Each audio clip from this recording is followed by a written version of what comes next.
બીજા દિવસે સવારે જો આ બધી ખાંડ ઓગળી ગઈ છે. આપણે એકવાર હલાવી દઈએ. જો જો કમ્પ્લીટ આપણે ખાંડ બધી ઓગળી ગઈ છે.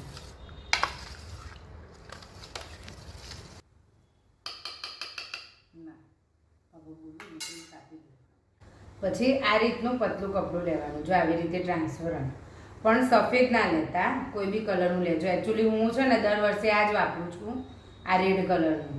તો બસ એનો છે ને આમ બાંધી દેવાનું અને પછી ધાબે તડકે ખવડાવવા મૂકી દેવાનું આપણું છોંદો.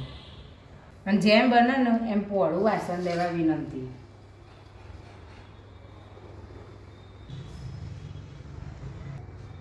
અને વાળનો 7 દિવસ સુધી તડકા ખવડાવવાના અને સાંજે નીચે લાવીએ ને એટલે હલાવી દેવાનું, એટલે બધો છૂંદો ઉપર નીચે થઈ જાય.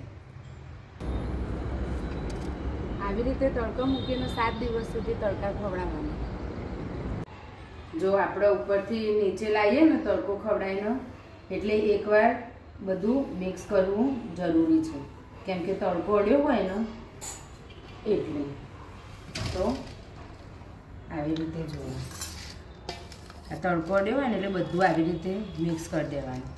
આ પ્રક્રિયા દરરોજ જ કરવાની. તમે તડકામથી ઉપરથી નીચે લાવો તપેલું એટલે સીધું આવી રીતે મિક્સ કરીને પાછું બાંધીને મૂકી દેવાનું. બરાબર? જુઓ મસ્ત રસો બન્યો એકદમ.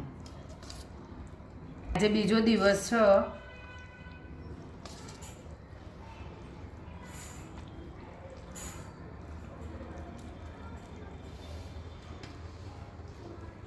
હું પાછું બાંધી દઈશ.